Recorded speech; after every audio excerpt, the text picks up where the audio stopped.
네, 여러분 반갑습니다. 오늘은 방등경 강경 제 58일째 되는 날입니다. 오늘 페이지 82페이지죠. 지금 우리가 공부하고 있는 부분은 부처님께서 다라니 자지양 보살이 사자우 보살에게 8가지 다라니에 대해서 설명한 것을 보고 부처님께서 칭찬을 하셨습니다.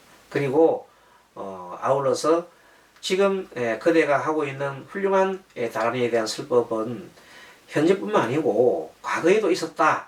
그렇게 설명하면서 과거에 무량한 급전에 이렇게 표현했지요. 정급 정순 세계에 아주 오래전에 정광명불 깨끗한 빛의 밝은 빛의 부처님 계셨다. 이렇게 하시면서 그 부처님이 계시면서 600만억의 큰 보살종이 있었다. 그렇게 82쪽에 나옵니다. 출가한 사람은 할 수 없이 많았고 또 모두 위없는 대성을 마음으로 즐겨했다. 그 세계는 이성이란 이름조차 없다. 이성이라는 것은 뭐예요? 성문과 연가. 그러니까 자 여기서는 이 방등경에서는 음년중에 성문과 연각은 좀 개인적인 자기의 수행에만 그치고 중생을 제도하는 그런 일에는 등한시하고 있다. 이렇게 좀 복선을 깔고 얘기하는 겁니다. 그래서 여기서 말씀을 좀 드리면 보면은 이 대성경전이 태동하게 된 그 역사적인 내용이 보면은 최초의 부처님이 살아실 때에는 부처님이 법문을 전했으니까 특별한 문제가 없었어요. 근데 부처님이 돌아가시고 한 100년 후부터 부처님의 가르침에 대해서 특히 계율이나 그런 가르침에 대해서 여러 가지 해석과 그리고 그 주장을 하는 분들이 많았는데 그것이 계속해서 아주 그 파가 많이 벌어졌어요. 그래서 그 파를 20개 부파가 나눠지는데 그것을 부파불교라고 그래요. 그것이 한 200년간 이상 지속이 되면서 부처님 사후 200년, 100년부터 한 200년까지 300년 정도 이렇게 흘러가면서 엄청난 파벌이 벌어지는 겁니다. 자, 이때 물론 뭐 불교가 논쟁을 하고 또 발달하는 부분도 있지만은 그보다도 너무나 파벌끼리 싸움을 하는 바람에 대중들이 불교에 대해서 매우 싫어하고 또 진절머리를 내게 됐습니다. 그래서 대중들이 절에 가지 않고 이제는 스님들한테 의지하지 않게 되었어요. 스님들이 하는 행동이 이것은 뭐 도대체 일반 민간인보다 못하다고 생각했겠죠. 그래서 이제 절에 안 갑니다. 그럼 어떻게 해요? 그분들이 이제 부처님의 과거에 그래도 가르침인 경전이 있으니까 구전으로 내려오는 경전이 있지요. 그래서 그걸 생각하면서 부처님 마음을 생각합니다. 정말 우리 부처님은 석가세조께서는 지금 현재인 저 스님들과 정말 다를 것이다. 달랐다. 아니 다르다. 이래 하면서 어떻게 다를까 하고 부처님 가르침을 곰곰하게 새기면서 근데 생각을 하게 됐어요. 그 내용들이 이제 모여가지고 부처님의 마음은 어떨까 하고 이렇게 들어가기 시작했습니다. 그때 부처님 마음이 생각해낸 것이 부처님은 정말로 보살이었을 것이다. 보살이 뭐예요? 한편으로는 수행을 하고 한편으로는 중생구제하잖아요. 부처님은 중생구제하는 것이 가장 큰 일이었다. 이렇게 생각하면서 항상 초점을 중생구제에다가 초점을 두었어요. 그러면서 이 지난 그 부처님이 가르쳤던 그 경전을 다시 보게 되는 겁니다. 그래서 봤더니 정말로 그런 마음으로 봤더니 새로운 발견이었어요. 그 새로운 발견은 뭐냐면 불타에 정신을 본 겁니다. 부처님의 정신을 본 겁니다. 그래서 좁은 마음이 아니라 그 시비하고 너가 올리 하는 그런 작은 것에 매이는 게 아니라 큰 대성적인 견지에서 모두를 품에 품어주고 모두를 안아주는 동체대비와 같은 큰 마음을 이렇게 찾아내는 겁니다. 그래서 대성불교는 그야말로 동체대비예요. 하나로 하나의 묶음으로 가는 모든 것이 대성불교는 동체대비입니다. 같은 몸이고 같은 배이기 때문에 같은 몸이기 때문에 누가 고통을 받으면 다 같이 고통을 갖다가 느낄 수 있고 우리 몸 중에 10개 손가락 중에 1개 손가락만 아파도 다른 몸이 다 아픔을 압니다. 그래서 중생이 아프면 보살이 아프다 하는 그런 말이 있죠. 그래서 여러분들 그런 말을 보고 우리가 무슨 말이라 그래요? 보살 사상이라고 합니다. 그래서 이 보살 사상이 태동하면서 바로 대성불교가 이제는 새로운 시각에서 또 새로운 각도에서 불교를 재해석하고 하게 된 겁니다. 물론 그것은 탑사상이라고 했죠. 불탑사상. 불탑을 중심으로 해서 부처님의 탑을 중심으로 해서 예전에 우리 부처님은 어떤 생각하셨을까 하고 부처님을 계속 생각하면서 탑을 돕니다. 그러면서 부처님 마음으로 접근해 가는 거죠. 그렇게 해서 해 나가는 것들이 이목고 부처님의 생각이 뭐였을까 하는 이목고 이런 내용들도 거기서 또 시작됐고 모든 것이 선이라든지 이런 것들도 부처님이 옛날에 대념처경이 있잖아요. 사념처 대념처경에서 설했을 때 그 내용대로 하면서 이제 거기에다가 뭘 장착을 해요? 대성 보살의 이념을 거기에다가 더하는 겁니다. 그랬더니 거기에서 공사상이라는 게 나온 겁니다. 공사상은 무상과 무아의 삼법인을 그 당시 그 인도의 시대적 그 흐름에 맞춰서 재해석해서 태어난 것이 공사상이라고 볼 수 있어요.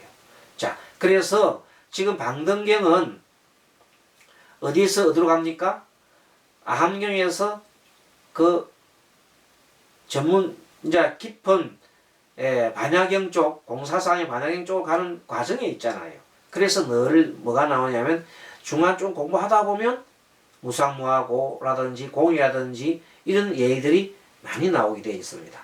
자, 그런 걸 아시고 이제 좀 더 세분화해서 공부해 보도록 하겠습니다. 자, 그때 부처님께서 82쪽이죠. 600만억의 큰 보살 중에 있었고 출가한 사람은 헤아릴 수 없는데 모두 위에 없는 대성 나오잖아요. 대성을 마음으로 절개하였다.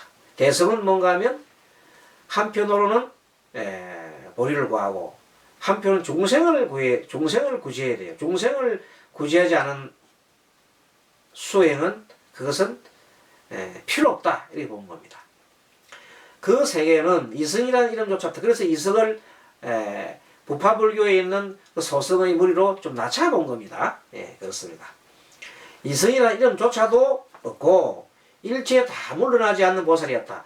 요 대목에서 그런 역사를 알아야 요 대목이 해결이 됩니다.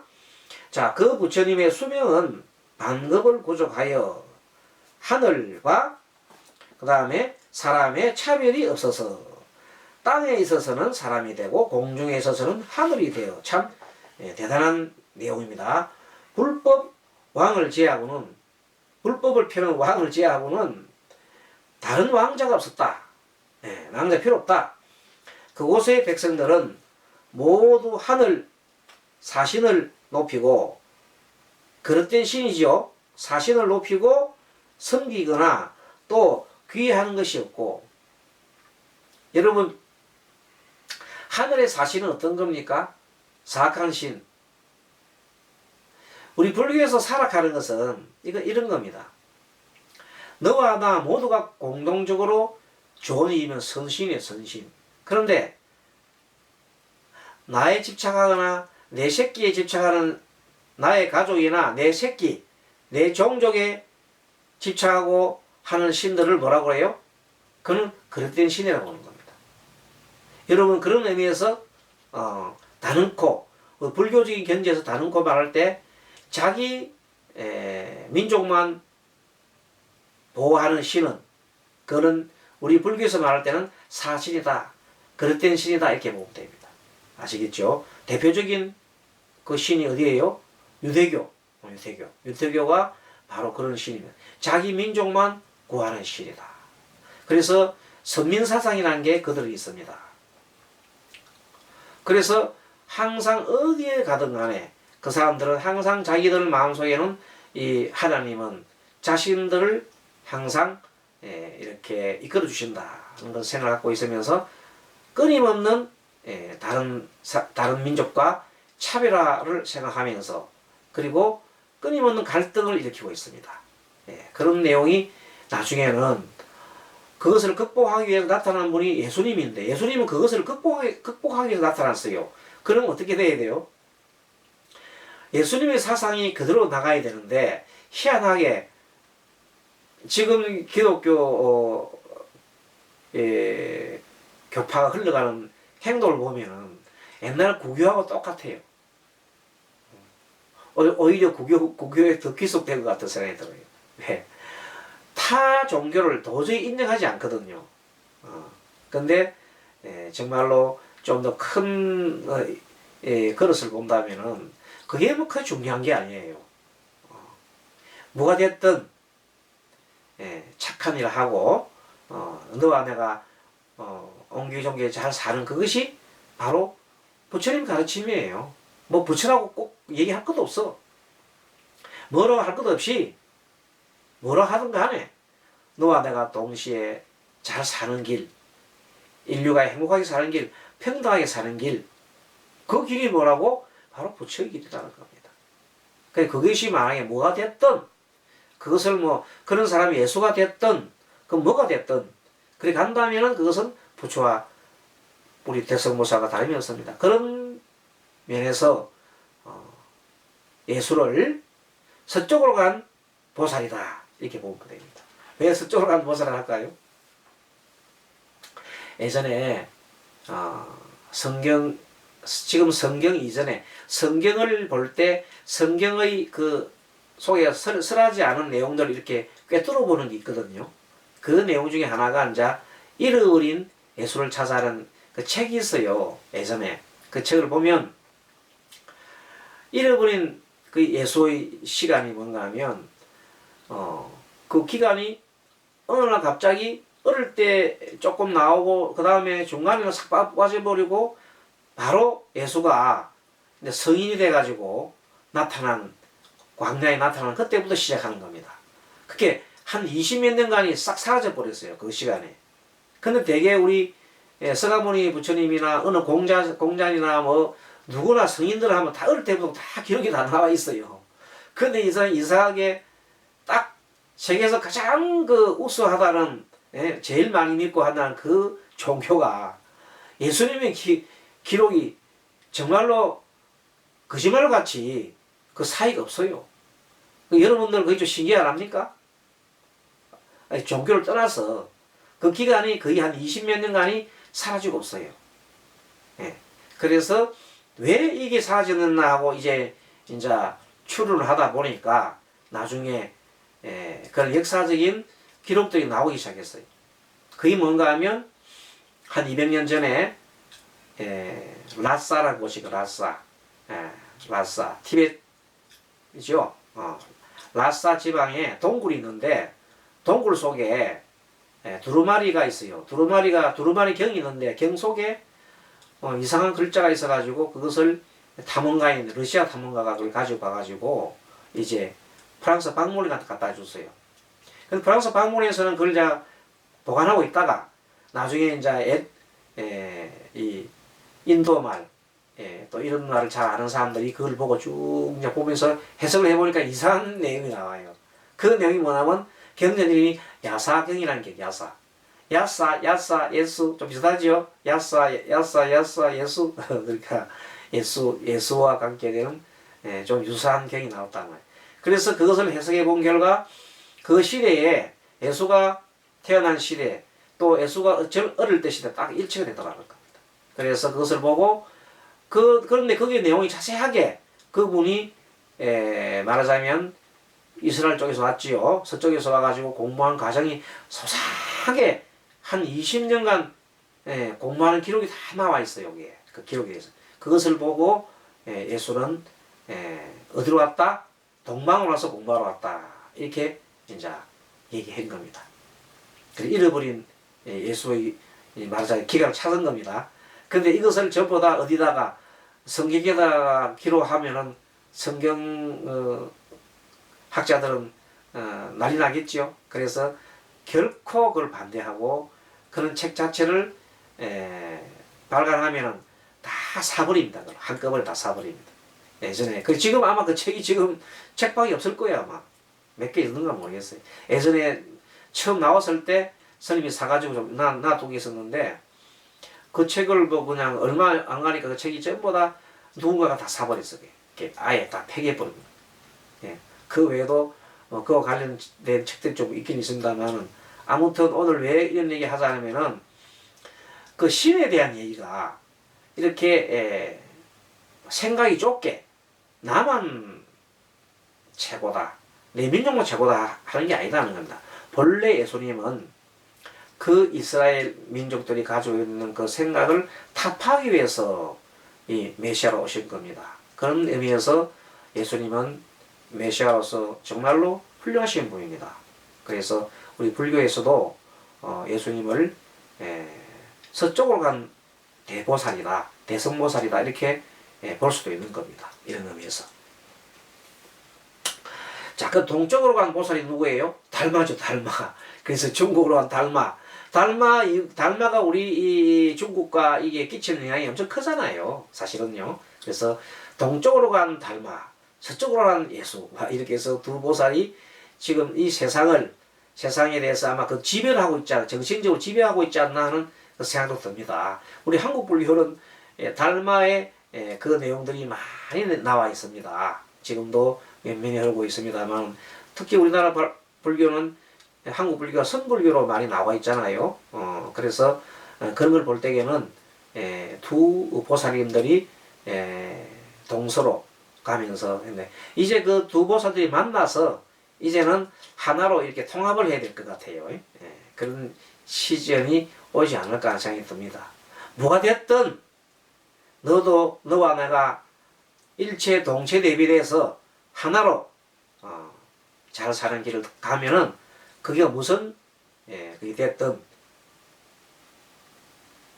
그것이 바로 부처라는 겁니다. 자, 그때 왕을 제외하고는 다른 왕자가 없었다. 그곳의 백성들은 모두 하늘 사신을 높이고 그 다음에 섬기거나 또는 귀해하는 것이 없다 이 말이죠. 하늘 사신을 섬기지 않았다 이 말입니다. 또한 여자의 몸이나 개를 헐뜯는 일은도 없고 개를 구족하였으니 말하자면 첫째는 종개계. 종개계가 뭐예요? 개를 따르는 개. 개를 따르는 개예요. 종개계가 뭐예요? 개를 따르는 개. 둘째, 종심계. 마음을 따르는 개. 셋째는 뭐예요?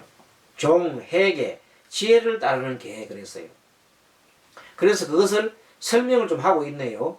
첫째, 보리마음을 내어. 지혜지요. 보리마음을 내어 죽음을 초월하는 것을 개를 따르는 개라고 했고, 그 다음에 삼매, 지혜를 닦는 것을 마음을 따르는 개라고 했고, 지혜를 수집하여 큰 지혜를 얻는 것을 지혜를 따르는 개라고 하느니라. 근데 개에 대한 설명인데 어떤 죽음을 초월하는 것, 보리마음을 내는 것, 그것을 개를 따르는 개라고 그랬고, 둘째 마음을 닦는 거지요. 뭐 어떻게 마음 닦는 방법이 뭐예요? 삼매 또 나왔지요. 지혜. 삼면은 뭘 닦아요? 정. 지혜는 해, 알아차림, 이런 겁니다. 정은, 삼면은 정, 그 다음에 지혜는 관, 알아차림, 이런 뜻입니다. 닦는 것을 마음으로 따르는 계라고 하고, 지혜를 수집하여 큰 지혜를 얻는 것을 지혜를 따르는 계라고 하느니라. 그치? 계에 대한 설명이다. 그때 대중 가운데 있던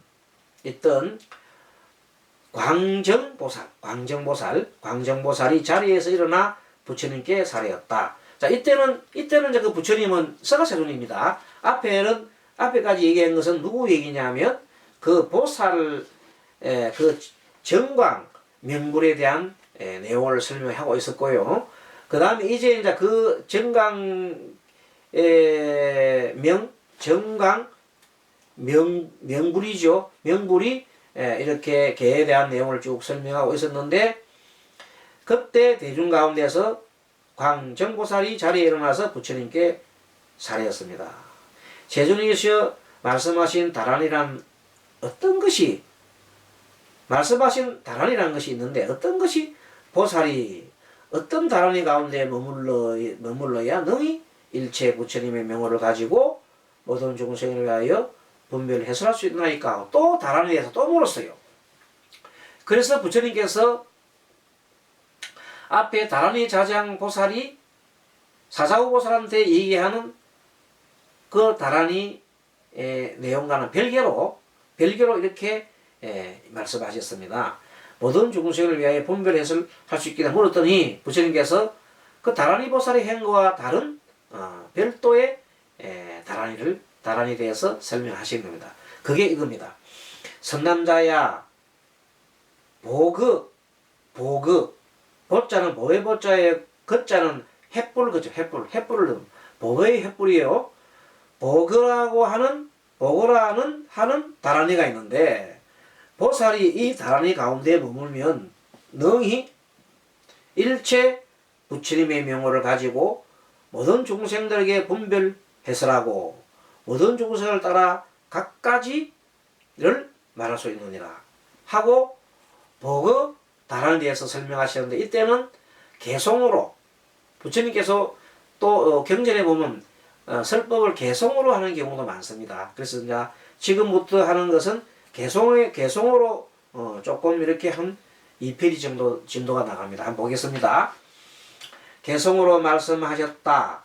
일체 번뇌를 멀리 떠나서 청정하고 때 없기가 참된 법에 같고, 얼마나 번뇌가 없었더니 때가 없고 청정하기가 마치 참된 법에 같다. 그러니까 그 마음이 어떻게 했다고요? 청정한 거지요.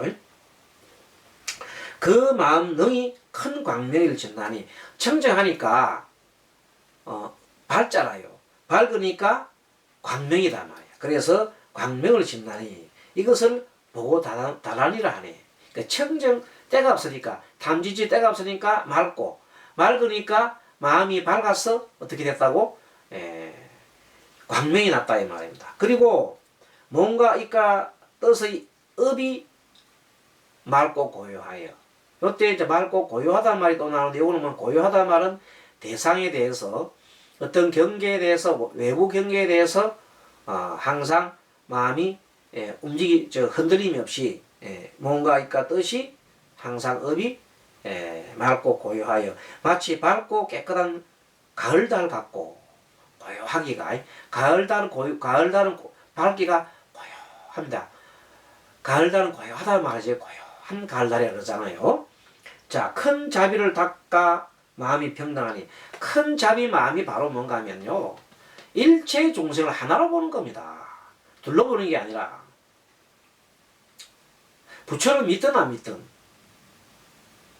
예수를 믿든 안 믿든, 하느님을 믿든 안 믿든, 그냥 일체 중생을 자비로 베풀 뿐입니다. 그런 것을 보고 뭐라고 그래요? 큰 자비를 닦아 마음이 평등하다는 거예요. 이렇게 분별하지 않는다. 차별하지 않는다. 나를 믿으니까 너를 좋아하고 나를 믿지 않으니까 싫어하고, 그게 아니다. 큰 대지혜, 큰 부처님, 큰 그 정신적인 그 큰 사람들은 어떻게 그걸 갖다가 차별하겠습니까? 그렇죠? 진리 자체는 차별하지 않는단 말입니다. 그래서 그것을 보고 달아내라 하네. 자비평등이 되면은 다툼이 남나? 다툼이 없어요. 그래서 요 네 개를 합치고 뭐예요? 합치고 뭐라고 그래요? 앞에서 얘기한 앞에서 얘기한 보리심에 대한 보리에 대한 내용이에요.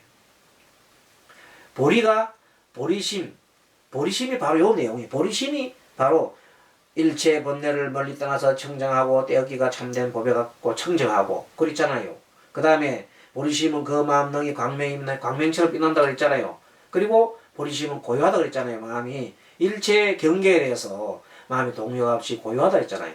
그러니까 일체 시비가 있다 없다. 시비가 없는 마음이죠. 그러니까 일체가 하나가 된 거예요. 그래서 평등한 마음을 따른다. 평등한 마음이라는 것은 일체가 하나 됐다는 마음이고, 그러면 일체 시비가 없다. 그리고 다툼이 없다는 것입니다. 마음에 그래서 각과 시도 없고, 각은 깨달을 각자고, 시자는 뭐예요? 시는 내가 이렇게 지켜보는 거죠. 볼 시자. 마음에 깨달음이나 내가 깨달았다는 생각이나 보는 것이 아닌 상도 상을 여기있다는 겁니다. 이런 상, 저런 상, 이런 게 여기있다는 겁니다. 두 가지 소견을 다 멀리 떠나게 해요. 두 가지 소견은 뭐냐?